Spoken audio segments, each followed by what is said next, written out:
que en esta ocasión nos encontramos, como decimos ya, en nuestra 9ª edición de nuestros eventos, sí consideramos que es bueno a veces parar y casi empezar de nuevo recordando los conceptos básicos que nos trajeron hasta aquí hace ya muchos años.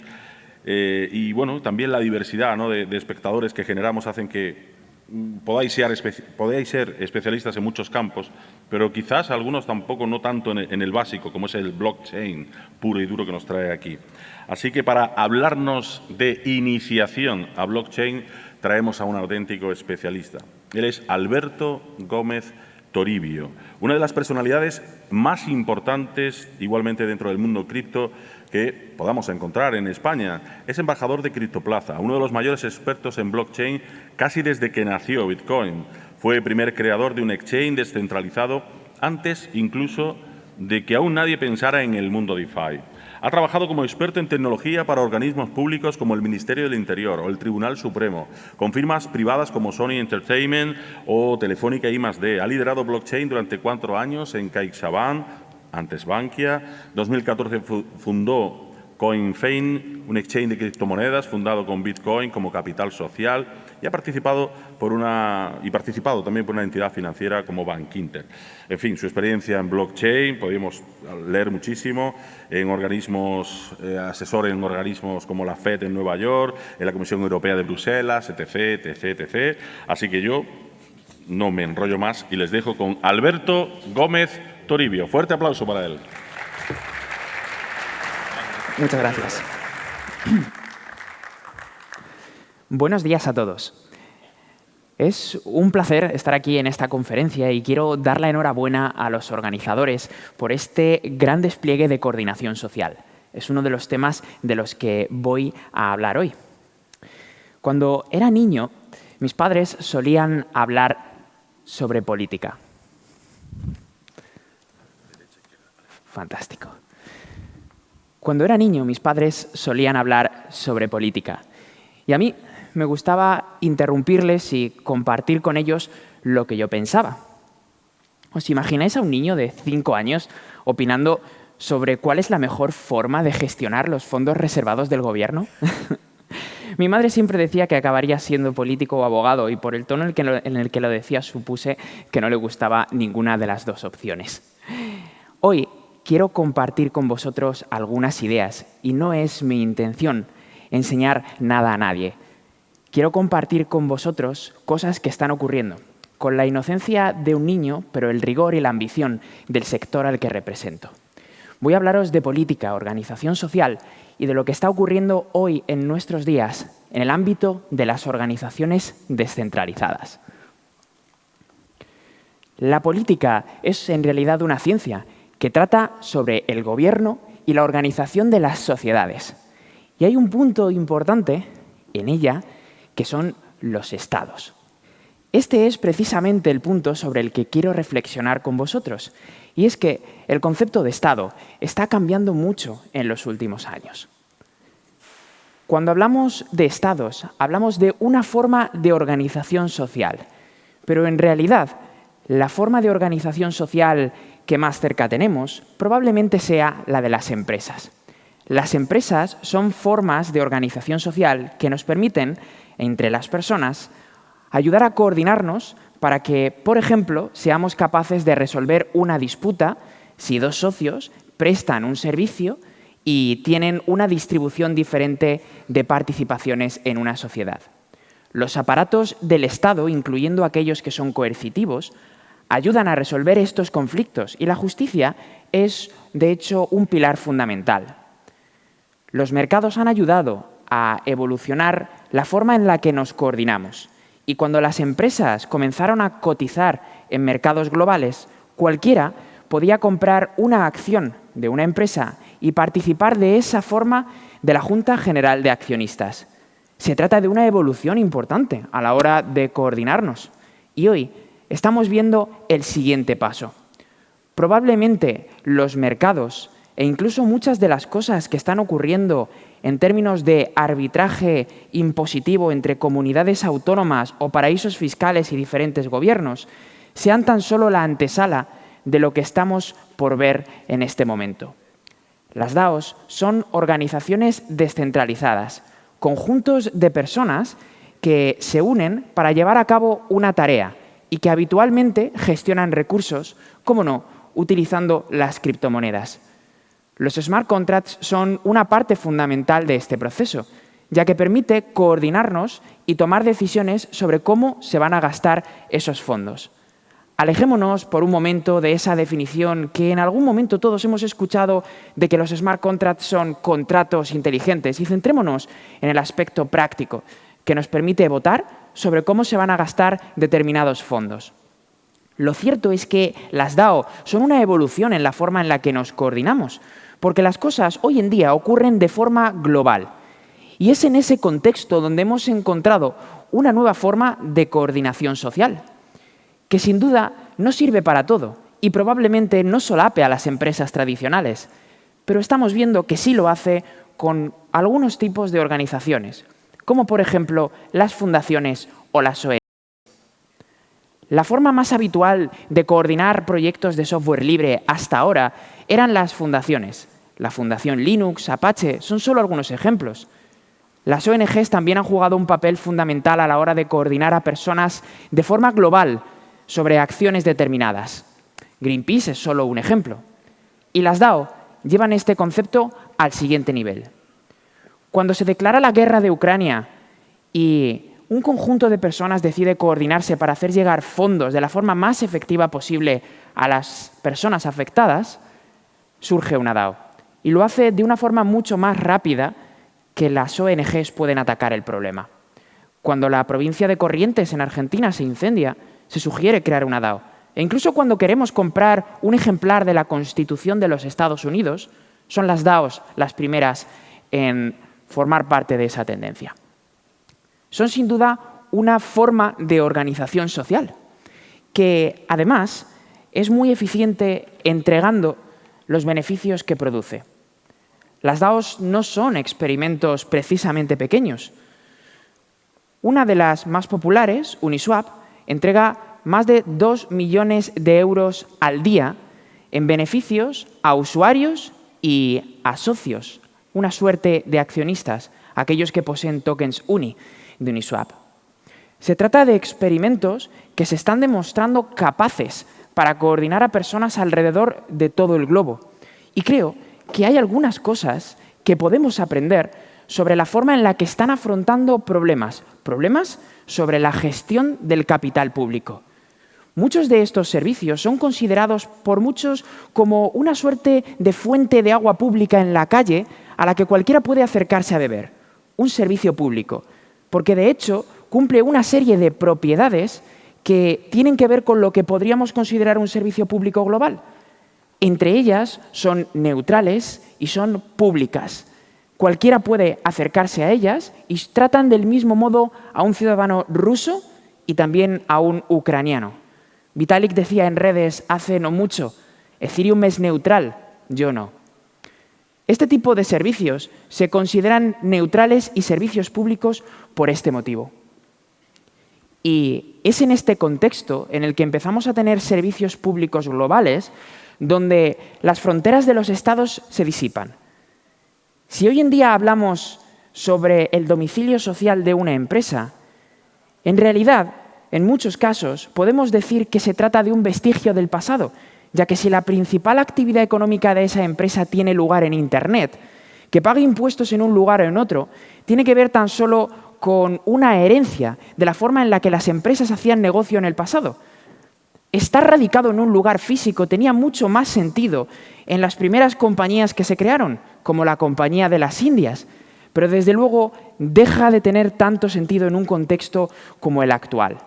Y es aquí donde las fronteras de los estados se disipan. Y si podemos definir a un estado como una comunidad social con una organización política común y un territorio y órganos de gobierno propios que es soberano e independiente, ¿cuál es el valor más importante de esta frase si el territorio deja de cobrar importancia? Probablemente otro, la soberanía. La soberanía y los instrumentos para tomar decisiones. Y las redes de blockchain son resistentes a la censura y soberanas por defecto. Cuentan con mecanismos para tomar decisiones, algunos más primitivos, basados en el proof of work, otros más evolucionados, como es el caso de las DAO. Pero en cualquier caso, podemos considerar a las redes de blockchain, a las capas L1, como nuevos tipos de protonaciones. Espacios en los que el territorio deja de ser importante y nos fijamos entonces en la actividad económica que se desarrolla sobre ellos. Reflexionemos por un momento sobre la forma en la que los estados se financian y en general se organizan.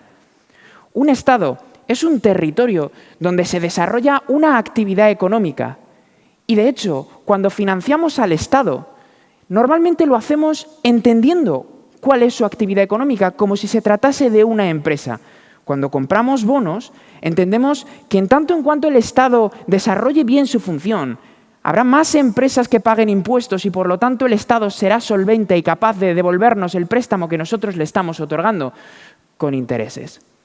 Así que los bonos del Tesoro son un préstamo que genera rendimiento y ese rendimiento proviene de los impuestos a la actividad económica. Por supuesto, Estados Unidos es uno de los países con mayor Producto Interior Bruto y eso significa también que prestarle dinero a Estados Unidos tiene menos riesgo que prestárselo a El Salvador. Pensemos en el concepto de protonación. Pensemos ahora en lo que implica que estas redes de capa 1, donde se desarrolla actividad económica en un contexto en el que el territorio ha dejado de ser importante porque la actividad es digital y donde lo que prima es la soberanía, ¿cómo hacemos dinero aquí? En estos casos hablamos de que Ethereum, esa capa sobre la que tiene lugar la actividad económica, cobra comisiones, que en cierto modo tienen muchas analogías con los impuestos. Cuando hacemos staking, estamos ayudando al Estado a prestar uno de los servicios fundamentales. Y, de hecho, bloquear dinero en staking podría considerarse como algo muy parecido a financiar a un Estado mediante un instrumento de bono. Participar de este tipo de productos es ser ciudadano de una protonación. Y, de hecho, las protonaciones son espacios de actividad económica con una política común y con órganos de gobierno propios. Pensemos por un momento en este escenario.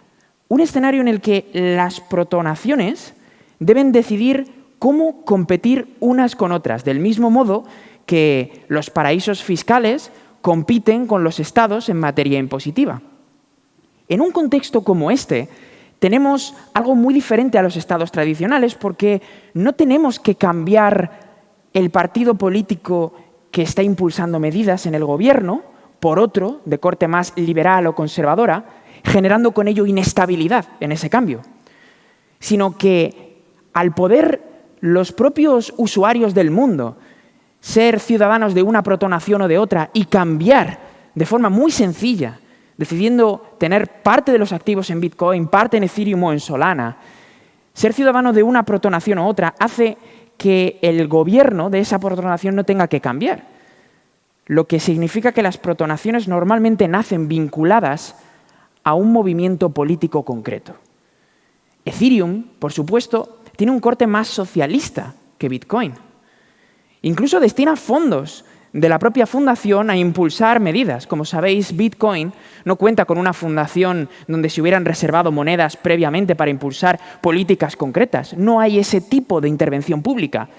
Es cierto que calificar de socialismo a Ethereum es desde luego ir demasiado lejos, pero quiero que veáis que hay diferencias en la forma política de aproximar diferentes mundos. Es entonces cuando las protonaciones deciden especializarse y en tanto en cuanto lo hagan bien y el tipo de visión que tengan se desarrolle positivamente, serán capaces de captar a más ciudadanos. Competirán por ciudadanos de todo el mundo y es eso realmente lo que estamos viendo. De hecho, cuando hablamos de los estados, en muchos casos, como el caso de El Salvador, vemos un fenómeno curioso. El Salvador, de alguna forma, está siendo un prestador de servicio de esa protonación que es Bitcoin. Está brindando un espacio físico y una serie de servicios vinculándose a un movimiento de ciudadanos globales. Ciudadanos que tienen Bitcoin y que, por supuesto, entenderán que si existe alguna suerte de territorio físico de esa protonación es El Salvador, porque es la que más vinculada está con el movimiento. Es interesante porque las protonaciones tienen formas diferentes a los estados tradicionales de resolver problemas complejos. Es cierto también que las protonaciones son digitales y que en general cuentan con criptomonedas, algo con lo que los estados tradicionales no cuentan.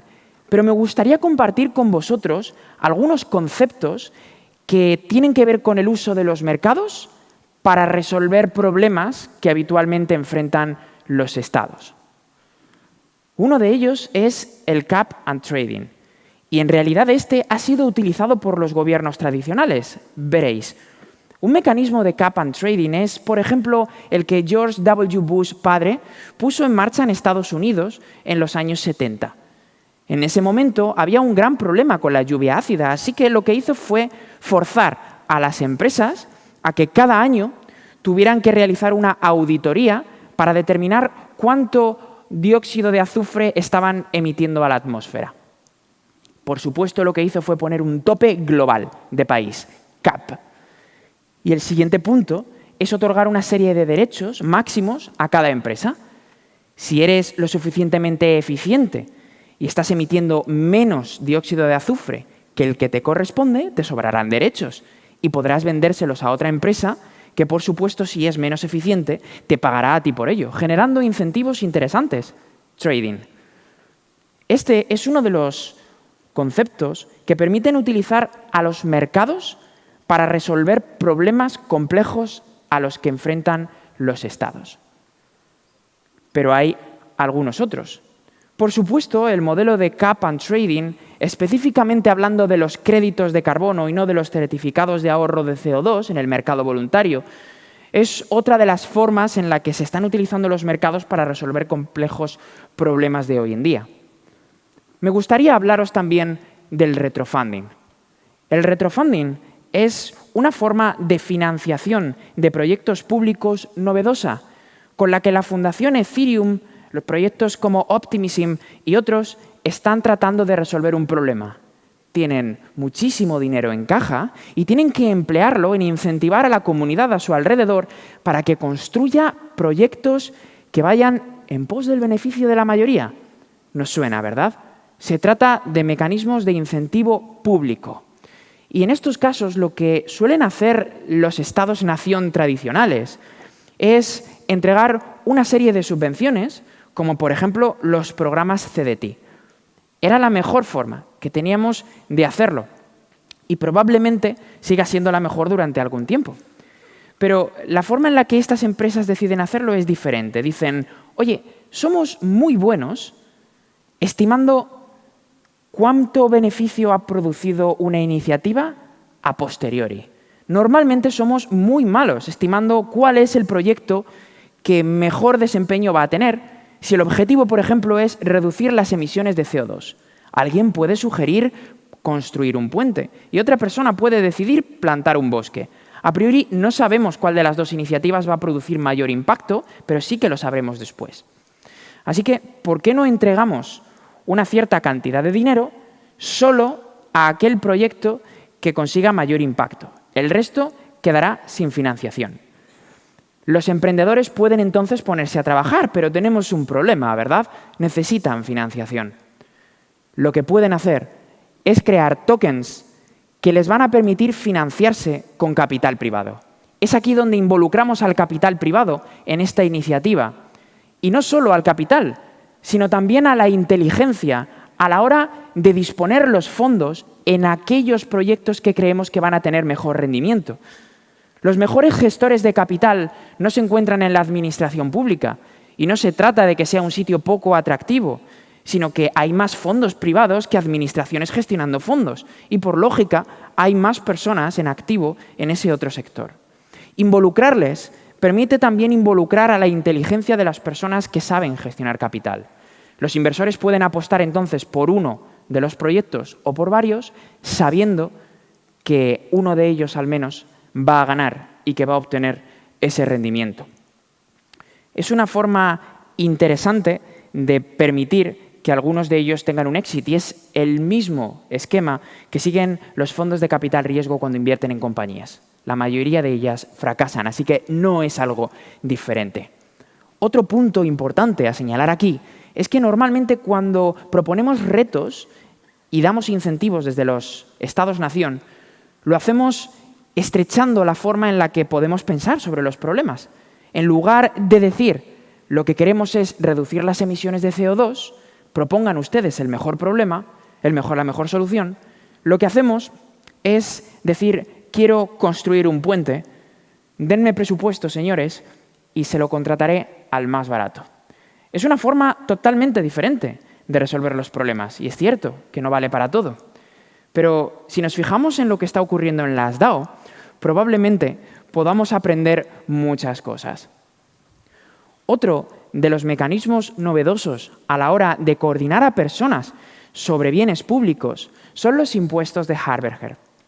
Este tipo de soluciones o mecanismos ultraliberales no eran posibles hasta ahora, no se podían poner en práctica, porque no existían mercados globales y porque no existía facilidad para el traspaso de fondos entre personas.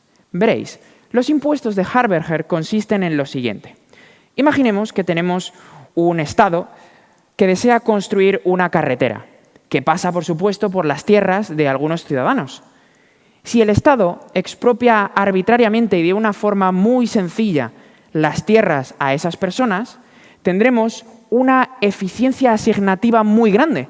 El Estado puede tomar recursos y ponerlos a disposición del mayor beneficio, ya que la carretera produce más beneficio global para los ciudadanos que el hecho de que esas tierras sean gestionadas tan solo por una única persona. Es el Estado quien decide la eficiencia asignativa, y en este caso es muy alta. El problema, el incentivo a invertir en el capital privado es muy bajo, porque si yo sé que me van a intervenir, si yo sé que me van a expropiar, los incentivos que tengo son muy bajos. En el otro extremo tenemos un Estado que defiende a ultranza la propiedad privada.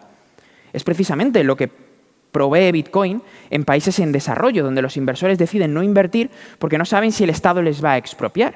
Las criptomonedas permiten que esos inversores puedan gestionar capital en lugares con incertidumbre. En este caso, ese otro extremo haría que los ciudadanos pudieran invertir, pero tendríamos una eficiencia asignativa muy pobre, ya que se crearían con facilidad, por ejemplo, monopolios. Los impuestos de Harberger tratan de buscar un equilibrio entre ambas opciones, y lo que hacen es forzar a los dueños de servicios que consideramos esenciales, sanidad, educación, un puente, una carretera, un banco, porque los servicios financieros son esenciales hoy en día, y de hecho se utilizan como arma antes que las armas nucleares. Cuando identificamos un servicio que consideramos básico, público y universal, lo gestionamos de esta forma, que consiste en que el propietario tiene que definir un impuesto voluntario sobre la valoración de su activo. Imaginemos que tenemos un colegio y que este me permite generar, el precio de las matrículas lo pongo yo, por supuesto, me permite generar 1 millón de euros al año. Yo puedo entonces proponer que el impuesto de Harberger que yo voy a pagar sobre ese colegio sea de 100.000 euros. Pero eso también significa que cualquier persona, y en esto consiste, va a poder comprarme directamente el colegio sin que yo tenga nada que decir por 100.000 euros. ¿Cuál es entonces el valor del impuesto de Harberger que decidiré pagar? Si quiero proteger la propiedad privada, por supuesto, y estoy obteniendo un rendimiento de beneficios, no de facturación, de 1 millón de euros, podré aproximar mucho a ese 1 millón de euros, reduciendo mi propio margen para garantizar mi propiedad privada. Así que podría decir que decido pagar 900.000 euros. Eso está bien, pero el impuesto de Harberger garantiza que si hay otra persona que es capaz de sacarle mejor partido a ese colegio y en lugar de facturar 1 millón de euros va a facturar 2, el margen que va a tener va a ser también mayor. Así que decidirá comprárselo incluso por 900.000 euros, sabiendo que él va a poder sacarle mayor partido. Fijaos que en este modelo tenemos un balance interesante entre propiedad privada y eficiencia asignativa, ya que los bienes públicos estarán siempre en manos de aquellos que sean capaces de sacarle mayor partido. Interesante, ¿verdad? Esta es una de las propuestas que tenemos hoy en día en Lens, uno de los protocolos más prometedores en el ámbito de las redes sociales, impulsado por Aave. En el hackathon ETH Global de Ámsterdam de hace tan solo unos días, vimos cómo un conjunto de desarrolladores proponía utilizar este tipo de cosas para la gestión del contenido, haciendo que el contenido que en Lens está representado por un NFT esté siempre en manos de aquellas personas que sean capaces de sacar mayor partido por él. Cuando hablamos de organizaciones descentralizadas y de protonaciones, hablamos de un entorno apasionante, en el que se están poniendo en práctica conceptos del ultraliberalismo que hasta ahora no habíamos sido capaces de explorar. Los banqueros han entendido que Bitcoin no está aquí para bancarizar a los desbancarizados, sino para desbancarizarnos a todos. Quizás Ethereum no esté aquí para transformar la política, sino para despolitizarnos a todos. Gracias.